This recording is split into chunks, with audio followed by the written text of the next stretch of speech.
بسم اللہ الرحمن الرحیم، شروع اللہ کے نام سے جو بڑا مہربان نہایت رحم والا ہے۔ یسع علیہ السلام کی وفات کے بعد بنی اسرائیل بدحالی کا شکار ہو گئے۔ ان پر جابر حکمران مسلط ہو گئے۔ انہوں نے دین کو دنیا سے جدا کر دیا۔ ان حکمرانوں نے خوب ظلم کیا۔ بنی اسرائیل میں سے ہونے کے باوجود وہ بہت بڑے فاسق بن کر سامنے آئے۔ وہ لوگوں کو اپنا غلام بنا کر رکھتے۔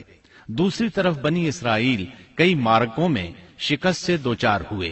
بنو عمالقہ کے ساتھ ایک مارکے میں تو انہیں نہایت بری طرح شکست ہوئی، اور بنو عمالقہ نے بنی اسرائیل سے وہ تابوت چھین لیا جو کہ لکڑی کا تھا، اور وہ اس سے برکت حاصل کیا کرتے تھے۔ اپنے مارکوں اور لڑائیوں میں وہ اس کو ساتھ لے جایا کرتے تھے۔ جب بنی اسرائیل اس کو دیکھتے تو ان پر سکینت بھی نازل ہوا کرتی تھی۔ اس تابوت میں آل موسیٰ اور آل ہارون کے باقی ماندہ آثار تھے۔ کہا جاتا ہے کہ اسی میں موسیٰ علیہ السلام کے صحیفے اور تورات کی تختیاں تھیں۔ موسیٰ علیہ السلام کا عصا بھی تھا، آپ کے کپڑے بھی محفوظ تھے۔ اسی طرح ہارون علیہ السلام کی کچھ نشانیاں بھی تھیں، بلکہ ایک روایت میں تو یہ بھی ہے کہ اس میں آسمان سے نازل ہونے والا من و سلوہ کا مرتبان بھی تھا جو وہ وادی تیہ میں کھاتے رہے تھے۔ بہرحال یہ صندوق اس مارکے میں ان کے ہاتھوں سے نکل گیا۔ اس پر بنو عمالقہ نے قبضہ کر لیا۔ اس طرح بنی اسرائیل کا افتراق اور انتشار بڑھتا چلا گیا، یہاں تک کہ بادشاہوں پر بھی اس کے اثرات پڑے اور یہ صندوق انہیں بھی نہ مل سکا، یہاں تک کہ اللہ کے ایک معزز پیغمبر شمویل علیہ السلام ظہور پذیر ہوئے۔ انہیں شمعون بھی کہا جاتا ہے۔ عربی زبان میں اس کے مترادف لفظ اسماعیل بنتا ہے، اور ان کا نام شمویل اس وقت عربی زبانوں کی کتابوں میں عام ہو چکا ہے۔ شمویل علیہ السلام نے دعوت توحید شروع کی، انہیں حق کی طرف بلانے لگے۔ چونکہ بنی اسرائیل اپنے انتشار اور تفرقے کو ایک عظیم مصیبت سمجھ رہے تھے، وہ ان کی دعوت کو قبول کرنے لگے۔ پھر انہیں یہ احساس ہوا کہ ایک بادشاہ کا ہونا بھی نہایت ضروری ہے تاکہ وہ ان کے دنیاوی معاملات اور سیاسی امور کی باغ ڈور سنبھالے۔ چنانچہ اکٹھے ہو کر شمویل علیہ السلام کے پاس آئے، کہنے لگے، ہم میں سے ایک شخص کو منتخب کر دیجئے جو ہم پر حکومت کرے، اور ظالموں سے بدلہ لینے کے لیے جب لڑائی ہو تو وہ ہماری قیادت کرے۔ قرآن کریم میں اس قصے کو بہت وضاحت سے بیان کیا گیا ہے۔ اللہ تعالیٰ سورۃ البقرہ آیت 246 میں فرماتے ہیں، أَلَمْ تَرَ إِلَى الْمَلَإِ مِنْ بَنِي إِسْرَائِيلَ مِنْ بَعْدِ مُوسَى إِذْ قَالُوا لِنَبِيٍّ لَهُمُ ابْعَثْ لَنَا مَلِكًا نُقَاتِلْ فِي سَبِيلِ اللَّهِ قَالَ هَلْ عَسَيْتُمْ إِن كُتِبَ عَلَيْكُمُ الْقِتَالُ أَلَّا تُقَاتِلُوا قالوا وما لنا ألا نقاتل في سبيل الله وقد أخرجنا من ديارنا وأبنائنا فلما كتب عليهم القتال تولوا إلا قليلا منهم والله عليم بالظالمين۔ کیا آپ نے موسیٰ کے بعد والی بنی اسرائیل کی جماعت کو نہیں دیکھا جبکہ انہوں نے اپنے پیغمبر سے کہا کہ کسی کو ہمارا بادشاہ بنا دیجئے تاکہ ہم اللہ کی راہ میں جہاد کریں؟ پیغمبر نے کہا، ممکن ہے کہ جہاد فرض ہو جانے کے بعد تم جہاد نہ کرو۔ انہوں نے کہا، بھلا ہم اللہ کی راہ میں جہاد کیوں نہ کریں گے؟ ہم تو اپنے گھروں سے نکالے گئے ہیں اور بچوں سے دور کر دیے گئے ہیں۔ پھر جب ان پر جہاد فرض ہوا تو سوائے تھوڑے سے لوگوں کے سب پھر گئے، اور اللہ ظالموں کو خوب جانتا ہے۔ اللہ تعالیٰ فرما رہے ہیں کہ یہ واقعہ موسیٰ علیہ السلام کے بعد پیش آیا، اور علماء اس پر متفق ہیں کہ یہ شمویل علیہ السلام کا واقعہ ہے۔ بنی اسرائیل کہنے لگے، اے شمویل، ہمارے لیے ایک حاکم مقرر کر دیجئے تاکہ ہم اس کی سربراہی میں علم جہاد بلند کریں اور بنو عمالقہ کو شکست دے کر ان سے انتقام لیں۔ شمویل علیہ السلام اور یوشع علیہ السلام کے درمیان 460 سال کا فاصلہ ہے۔ بنی اسرائیل کو جہاد کیے ایک طویل عرصہ گزر چکا تھا جبکہ وہ فتح یاب ہوئے تھے۔ اس وقت تو وہ بری طرح شکست خوردہ تھے۔ شمویل علیہ السلام کہنے لگے، مجھے تو محسوس ہوتا ہے کہ تم صرف زبان کی حد تک یہ کہہ رہے ہو، جہاد فرض ہونے پر تم پیچھے ہٹ جاؤ گے۔ انہوں نے کہا، یہ کیسے ممکن ہے جبکہ بنو عمالقہ نے ہمیں بہت تکالیف پہنچائی ہیں، ہمیں القدس سے نکال دیا۔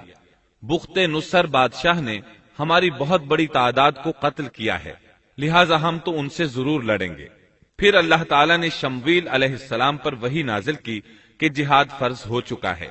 جب بنی اسرائیل نے یہ خبر سنی تو سوائے چند ایک کے سب نے جہاد سے منہ موڑ لیا، اور یہ وہی لوگ تھے جو کچھ دیر پہلے پختہ عہد و پیمان کر رہے تھے کہ ہم جہاد کریں گے۔ شمویل علیہ السلام کے ساتھ رہنے والوں کی تعداد 8000 تھی، جبکہ پیچھے ہٹنے والے لاکھوں کی تعداد میں تھے، اس لیے کہ جب بنی اسرائیل مصر سے آئے تھے تو ان کی تعداد 6 لاکھ تھی، اور اس وقت تک تعداد بہت بڑھ چکی تھی۔ اب جو لوگ جہاد کے لیے تیار ہوئے انہوں نے پوچھا کہ ہماری قیادت کون کرے گا؟ شمویل علیہ السلام نے انہی میں سے ایک شخص طالوت کو منتخب کیا۔ طالوت بن قیش یعقوب علیہ السلام کے بیٹے بنیامین کی نسل سے تھا۔ طالوت سے پہلے بنی اسرائیل کے جتنے بادشاہ تھے تمام کے تمام یہودا بن یعقوب کی نسل سے تھے۔ بنی اسرائیل کو بہت تعجب ہوا، انہیں امید تھی کہ ان کا بادشاہ یہودا کی نسل سے ہوگا، لیکن ہو گیا بنیامین کی نسل سے۔ چنانچہ انہوں نے اسے تسلیم کرنے سے انکار کر دیا اور آگے سے باطل تعویلات کرنے لگے۔ اللہ تعالیٰ سورۃ البقرہ آیت 247 میں فرماتے ہیں، وقال لهم نبيهم إن الله قد بعث لكم طالوت ملكا قالوا أنا يكون له الملك علينا ونحن أحق بالملك منه ولم يؤت سعة من المال قال إن الله اصطفاه عليكم وزاده بسطة في العلم والجسم والله يؤتي ملكه من يشاء واللہ واسع علیم۔ اور ان سے ان کے نبی نے فرمایا کہ اللہ تعالیٰ نے طالوت کو تمہارا بادشاہ بنا دیا ہے، تو وہ کہنے لگے کہ بھلا اس کی ہم پر حکومت کیسے ہو سکتی ہے؟ اس سے تو کہیں زیادہ بادشاہت کے حقدار ہم ہیں، اس کو تو مال میں فراخی بھی نہیں عطا کی گئی ہے۔ نبی نے فرمایا، سنو، اللہ تعالیٰ نے اسی کو تم پر برگزیدہ کیا ہے، اسے علمی اور جسمانی برتری بھی عطا فرمائی ہے۔ بات یہ ہے کہ اللہ جسے چاہے اپنا ملک دے، اللہ تعالیٰ کشادگی والا، علم والا ہے۔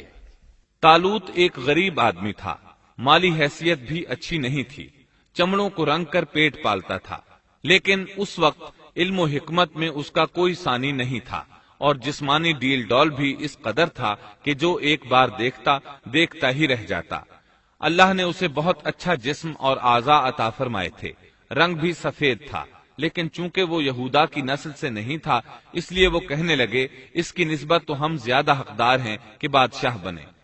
ان کی بات کا جواب شمویل علیہ السلام نے یہ دیا کہ یہ انتخاب میرا نہیں، اللہ تعالیٰ کا ہے، اور بادشاہت کے لیے عقل اور جسمانی طاقت کی ضرورت ہوتی ہے۔ بادشاہت یوں بھی اللہ کے اختیار میں ہے، جسے چاہے عطا کر دے۔ یہ سن کر ان میں سے اکثر نے لڑنے سے انکار کر دیا، اللہ کے نبی کی اطاعت بھی چھوڑ گئے۔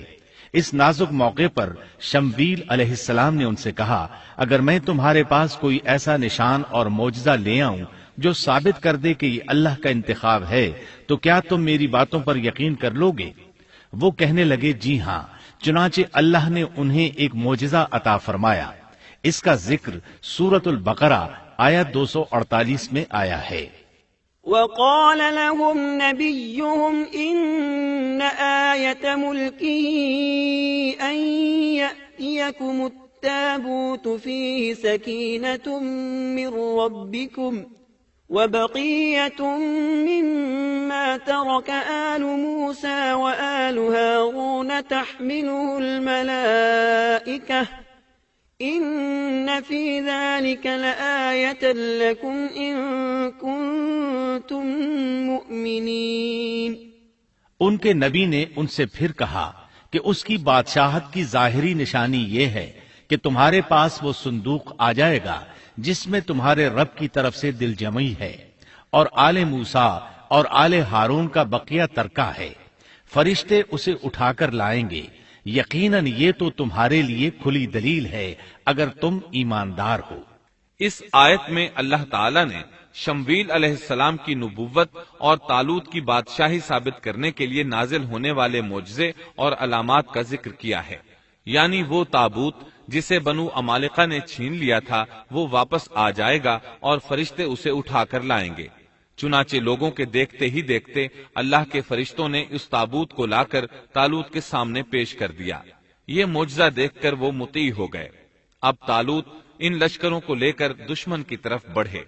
اللہ تعالیٰ سورۃ البقرہ آیت 249 میں فرماتے ہیں، فلما فصل طالوت بالجنود قال إن الله مبتليكم بنهر فمن شرب منه فليس مني ومن لم يطعمه فإنه مني إلا من اغترف غرفة بيده فشربوا منه إلا قليلا منهم۔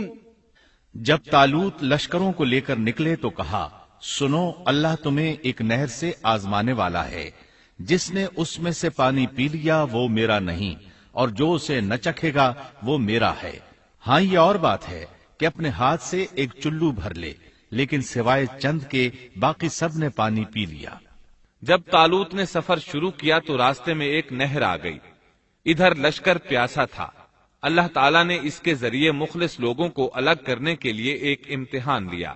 یہ نہر اردن تھی، فلسطین اور اردن کے درمیان رواں دواں تھی بھی وہ دونوں کے قبضے میں۔ آزمائش اور امتحان کے لیے حکم یہ ہوا کہ باوجود سخت پیاس کے پانی کو استعمال نہ کرنا، صرف ایک چلو بھر کر پینے کی اجازت تھی، اور جو شخص سیر ہو کر پیے گا وہ آپ کے ساتھ نہیں جا سکے گا۔ جب وہ گزرنے لگے تو چند ایک نے ایک چلو پانی لیا، باقی سب نے زیادہ پانی پی لیا اور اس آزمائش میں ناکام ہو گئے۔ کامیاب ہونے والوں کی تعداد صرف اور صرف 313 تھی۔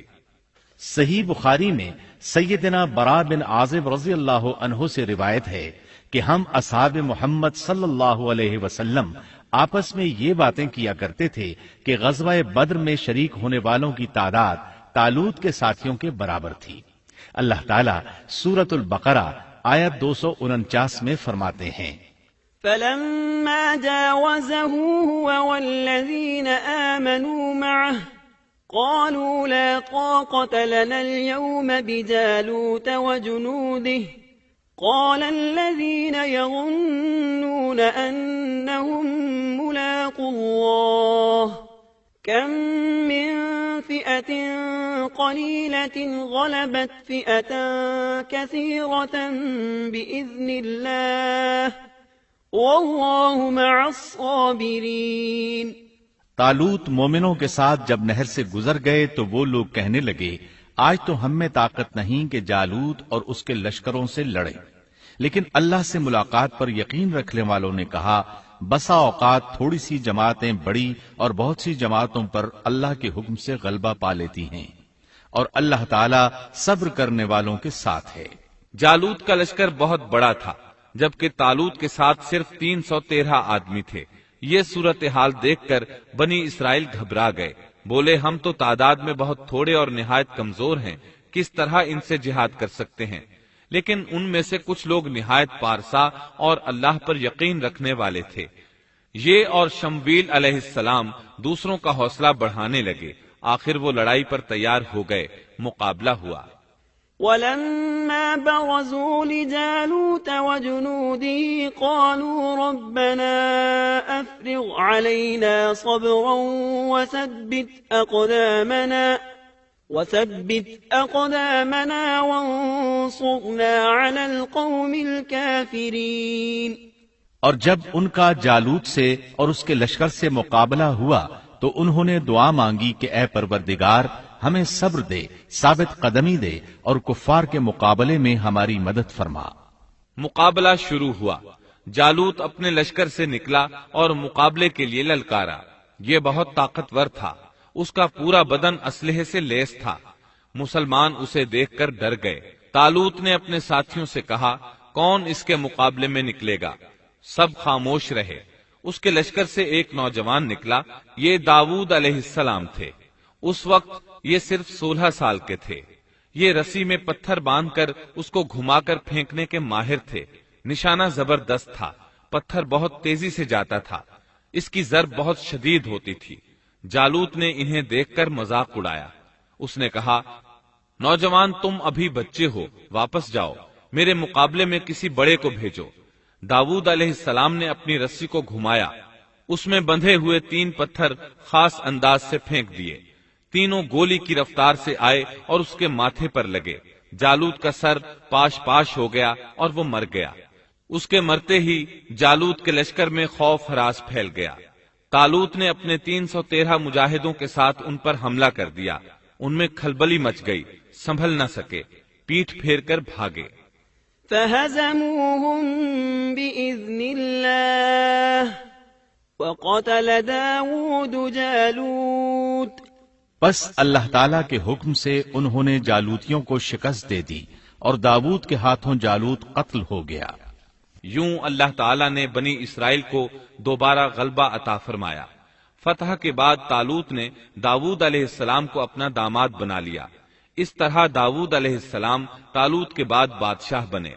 اللہ تعالیٰ سورۃ البقرہ آیت 251 میں فرماتے ہیں، وآتاه الله الملك والحكمة وعلمه مما يشاء۔ اور اللہ تعالیٰ نے اسے بادشاہت اور حکمت عطا فرمائی اور جتنا کچھ چاہا علم بھی عطا فرمایا۔ اس طرح اللہ تعالیٰ نے داود علیہ السلام کو بنی اسرائیل کا بادشاہ بنا دیا۔ بادشاہت اور نبوت ان کے پاس جمع ہو گئی۔ Thanks for watching. A like would be appreciated and please subscribe channel.